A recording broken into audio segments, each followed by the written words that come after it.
Welcome to Bite at a Time Books, where we read you your favorite classics one bite at a time. My name is Bree Carlile, and I love to read, and wanted to share my passion with listeners like you. Be sure to follow the show on your favorite podcast platforms so you get all the new episodes. Or you can follow the show on YouTube, where we have playlists for all the stories. You can find us on all the social medias at Bite at a Time Books, or on our website, biteatatimebooks.com, where you can also sign up for our newsletter for more information on what we're reading and what's coming next for the podcasts. We're part of the Bite at a Time Books Productions Network. If you'd also like to hear what inspired your favorite classic author to write their novels, and what was going on in the world at the time, check out the Bite at a Time Books Behind the Story podcast, Tuesdays, wherever you listen to podcasts. Today we'll be continuing The Return of Sherlock Holmes by Arthur Conan Doyle. The Adventure of the Norwood Builder. Bite 2. You can imagine, Mr. Holmes, that I was not in a humor to refuse him anything that he might ask. He was my benefactor, and all my desire was to carry out his wishes in every particular. I sent a telegram home, therefore, to say that I had important business on hand, and that it was impossible for me to say how late I might be. Mr. Oldecker had told me that he would like me to have supper with him at 9, as he might not be home before that hour. I had some difficulty in finding his house, however, and it was nearly half-past before I reached it. I found him— "One moment," said Holmes. "Who opened the door?" "A middle-aged woman, who was, I suppose, his housekeeper." "And it was she, I presume, who mentioned your name." "Exactly," said McFarlane. "Pray, proceed." McFarlane wiped his damp brow, and then continued his narrative. "I was shown by this woman into a sitting room, where a frugal supper was laid out. Afterwards, Mr. Jonas Oldecker led me into his bedroom, in which there stood a heavy safe. This he opened and took out a mass of documents, which we went over together. It was between 11 and 12 when we finished. He remarked that we must not disturb the housekeeper. He showed me out through his own French window, which had been open all this time." "Was the blind down?" asked Holmes. "I will not be sure, but I believe that it was only half down. Yes, I remember how he pulled it up in order to swing open the window. I could not find my stick, and he said, 'Never mind, my boy, I shall see a good deal of you now, I hope, and I will keep your stick until you come back to claim it.' I left him there, the safe open, and the papers made up in packets upon the table. It was so late that I could not get back to Blackheath, so I spent the night at the Annerley Arms, and I knew nothing more until I'd read of this horrible affair in the morning." "Anything more that you would like to ask, Mr. Holmes?" said Lestrade, whose eyebrows had gone up once or twice during this remarkable explanation. "Not until I've been to Blackheath." "You mean to Norwood?" said Lestrade. "Oh, yes. No doubt that is what I must have meant," said Holmes, with his enigmatical smile. Lestrade had learned by more experiences than he would care to acknowledge that that brain could cut through that which was impenetrable to him. I saw him look curiously at my companion. "I think I should like to have a word with you presently, Mr. Sherlock Holmes," said he. "Now, Mr. McFarlane, 2 of my constables are at the door, and there is a 4-wheeler waiting." The wretched young man arose, and with a last beseeching glance at us, walked from the room. The officers conducted him to the cab, but Lestrade remained. Holmes had picked up the pages which formed the rough draft of the will, and was looking at them with the keenest interest upon his face.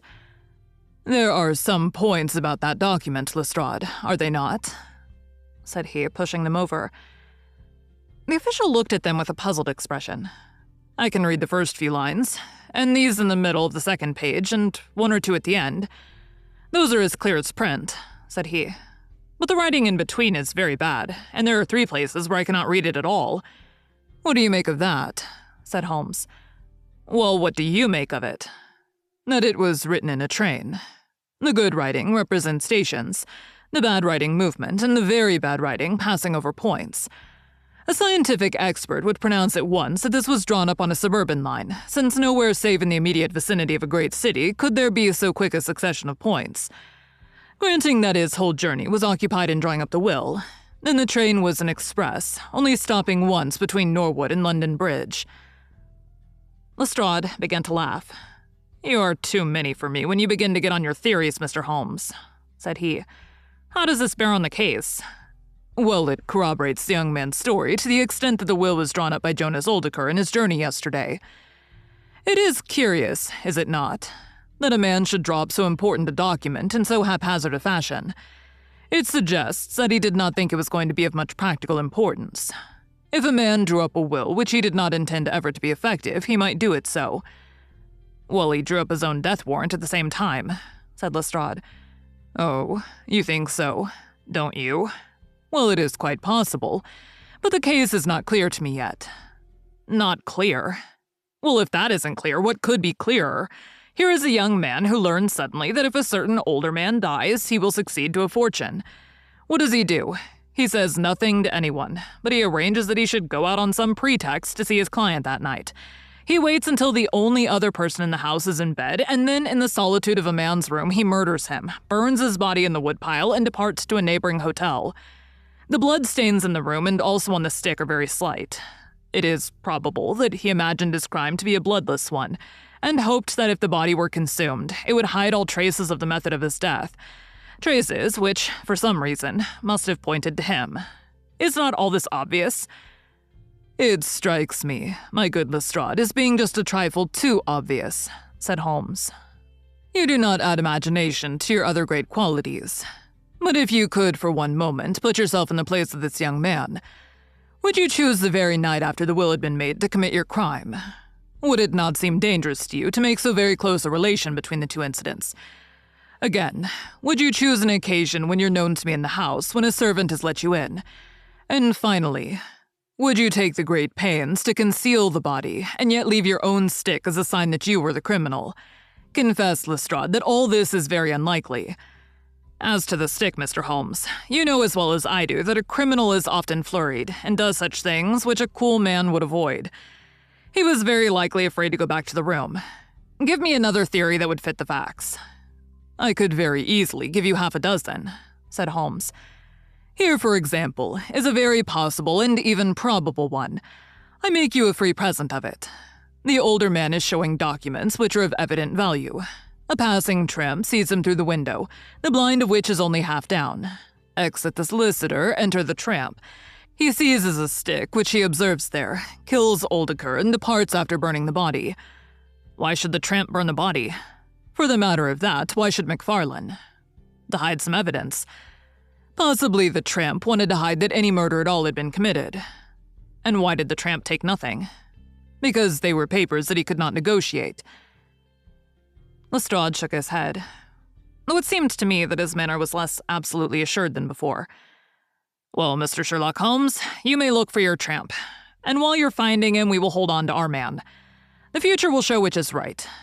Just notice this point, Mr. Holmes, that so far as we know, none of the papers were removed, and that the prisoner is the one man in the world who had no reason for removing them, since he was heir at law and would come into them in any case." My friend seemed struck by this remark. "I don't mean to deny that the evidence is in some ways very strongly in favor of your theory," said he. "I only wish to point out that there are other theories possible. As you say, the future will decide. Good morning. I dare say that in the course of the day I shall drop in at Norwood and see how you're getting on." When the detective departed, my friend rose and made his preparations for the day's work with the alert air of a man who has a congenial task before him. "My first movement, Watson," said he as he bustled into his frock coat, "must, as I said, be in the direction of Blackheath." "And why not Norwood?" "Because we have in this case one singular incident coming close to the heels of another singular incident. The police are making the mistake of concentrating their attention upon the second, because it happens to be the one which is actually criminal. But it is evident to me that the logical way to approach the case is to begin by trying to throw some light upon the first incident, the curious will, so suddenly made and to so unexpected an error. It may do something to simplify what followed. No, my dear fellow, I don't think you can help me. There's no prospect of danger, or I should not dream of stirring out with you.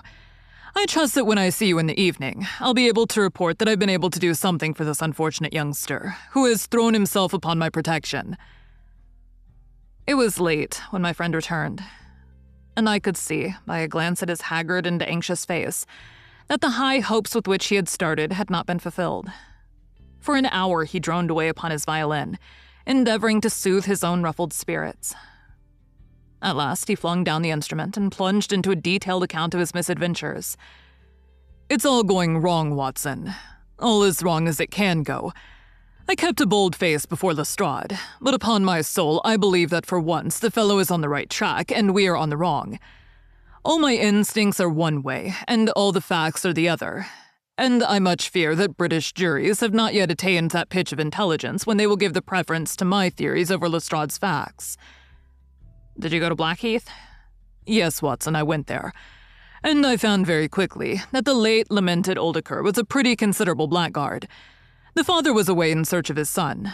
The mother was at home, a little fluffy blue-eyed person, in a tremor of fear and indignation. Of course she would not admit even the possibility of his guilt, but she would not express either surprise or regret over the fate of Oldacre. On the contrary, she spoke of him with such bitterness that she was unconsciously considerably strengthening the case at the police, for of course if her son had heard her speak of the man in this fashion, it would predispose him towards hatred and violence. He was more like a malignant and cunning ape than a human being, said she, and he always was ever since he was a young man. You knew him at that time, said I. Yes, I knew him well. In fact, he was an old suitor of mine. Thank heaven that I had the sense to turn away from him and to marry a better, if poorer man. I was engaged to him, Mr. Holmes, when I heard a shocking story of how he had turned a cat loose in an aviary, and I was so horrified at his brutal cruelty that I would have nothing more to do with him. She rummaged in a bureau, and presently she produced a photograph of a woman, shamefully defaced and mutilated with a knife. That is my own photograph, she said.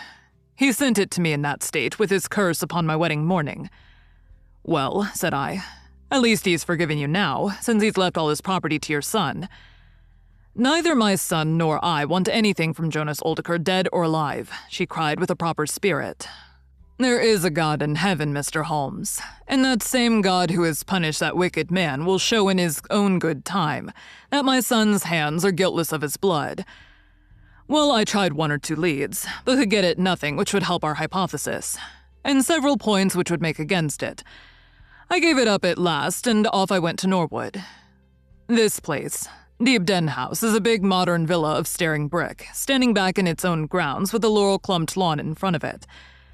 To the right, and some distance back from the road, was the timber yard which had been the scene of the fire. Here's a rough plan on a leaf of my notebook. This window on the left is the one which opens into Oldacre's room. You can look into it from the road, you see. That is about the only bit of consolation I've had today. Lestrade was not there, but his head constable did the honors. They had just found a great treasure trove.